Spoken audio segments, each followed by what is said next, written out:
ఇన్నాళ్ళు నువ్వు దుర్మార్గుడివే అనుకున్నాను. తాళి కట్టిన భార్య మీద పరాయి మగాడు చేయి వేస్తే తలంచుకుని వచ్చే పిరికివాడు అనుకోలేదు. నేను నీకు తాళి కట్టాను. ఎక్కడ కట్టానే తాళి? 10 మంది పెద్దల ముందు కట్టానా, అగ్నిసాక్షిగా కట్టాను? దేవుడు సాక్షిగా. దేవుడు నీకున్నాడేమో కానీ నాకు లేడు. అందుచేత మన మధ్య జరిగింది పెళ్లి కాదు. నువ్వు ఈ ఇంట్లో నా భార్య కాదు, కేవలం జీతం తీసుకునే పని మనిషి మాత్రమే. అది గుర్తుంచు. మనిద్దరి మధ్య పవిత్రమైన వివాహ బంధం ఉందని మీరు అంగీకరించకపోయినా మన ప్రేమకు గుర్తుగా పసివాడున్నాడు. ఏ న్యాయస్థానానికి వెళ్ళినా నాకే న్యాయం జరుగుతుంది. ఇది మీరు గుర్తుంచుకోండి. నీ దృష్టిలో కోర్టులు చాలా చౌకగా ఉన్నట్టున్నాయి. అక్కడ నువ్వు చెప్పిందలా నమ్మి తీర్పులు ఇస్తాననుకున్నావా?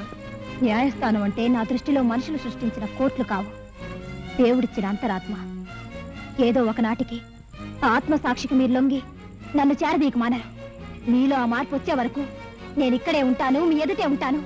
మీ పిలుపు కోసం ఎదురు చూస్తుంటాను.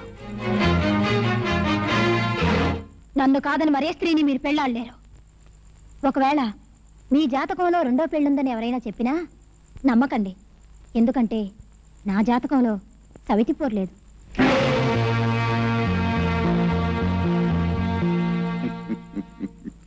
ఎందుకురా సిగ్గుపడతావు? నువ్వేమన్నా మహాత్ముడు కడుపున పుట్టావా? ఈ భానుమూర్తి కొడుకువి.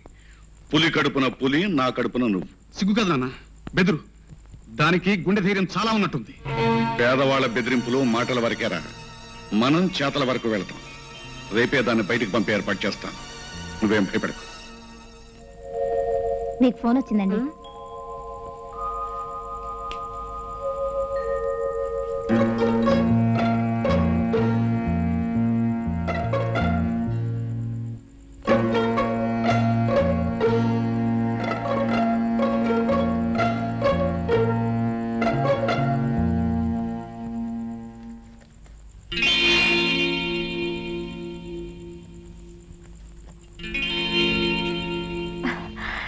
అలాగే, వారిని కూడా తీసుకొస్తాను.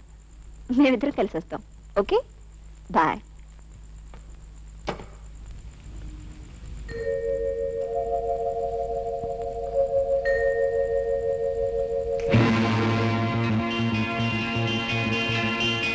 సీతా, సీతా. ఏమిటమ్మా ఇందులో డబ్బులు పెట్టాను చూసావా? నాకు తెలియదమ్మ గారు, అక్కడ కాఫీ కప్పు ఉంటే తీసుకుని వెళ్ళాను. ఏమిటమ్మా, ఏం జరిగింది? ఇందులో 10,000 రూపాయలు ఉండాలి, కనిపించడం లేదు. ఏముండే తీసుంటుంది, దీని ముఖం చూస్తే తెలియట్లే. రామచంద్రమూర్తి గారు. ఊళ్ళో ఉన్న పోర కింద పెద్ద ఆయన పట్టుకుని పేరు పెట్టి పిలుస్తావా? అసలు ముఖం తెలియదు దాన్ని ఇంట్లో పెట్టుకోవడం. ఊరికే ఎందుకు అలా కేకలేస్తావు? నెమ్మదిగా అడిగితే తెలుస్తుందిగా. ఇంకా నెమ్మదిగా అడుగుదా ఉంటావు ఏంటమ్మా?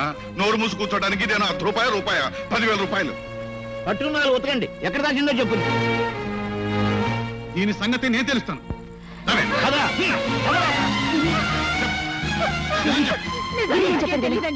నా బిడ్డ సాక్షిగా నాకేం తెలీదు. నా మాట వినండి. తగిలించు నాలుగు. చెప్పే. ఆగు, మనం కొట్టం ఎందుకు? పోలీసులకు అప్పచెప్తే అన్ని వాళ్ళే తెలుస్తాం. ఏమిటంటే తెలిసి తమ్ముడు గారు వాళ్ళు. ఆగండి. ఏమిటి, ఏం జరిగింది?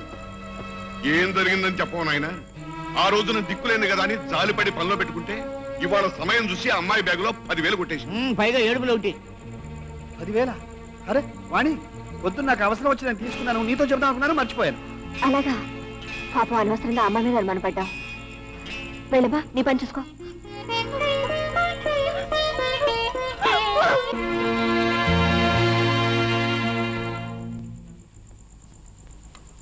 అన్నగారు ఒకేళ్ళు పట్టుకోండి.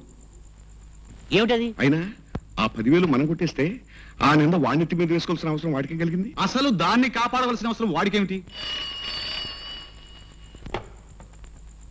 హలో, ఎవరు? లాయర్ గారా? ఏమిటండి, వాణి ఇంట్లో లేదు. ఏమిటో చెప్పండి, నేను చెప్తాను. రేపు ఉదయం వస్తున్నారా? ట్రస్ట్ రేపే డిసైడ్ అవుతుందా? అయితే మొత్తం డబ్బు రేపే వస్తుందన్నమాట.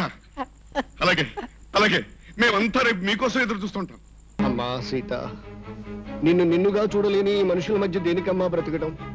కలో గంజు తాచు నాతో కలిసింది గాని రామ్మా. ఏమయ్యా, నువ్వు చెప్పినంత నిజమేనని మాకు నమ్మకం ఏంటి? ఆస్తిలో వాటా కోసం ఎత్తుకొని వేస్తున్నావేమో. సార్, ఈ ప్రపంచంలో ఎవడైనా సొంత చెల్లెల మీద అభాండం వేసుకుంటాడా చెప్పండి? మీ ఆస్తిలో చెల్లి కానీ కూడా మాకు అక్కర్లేదు.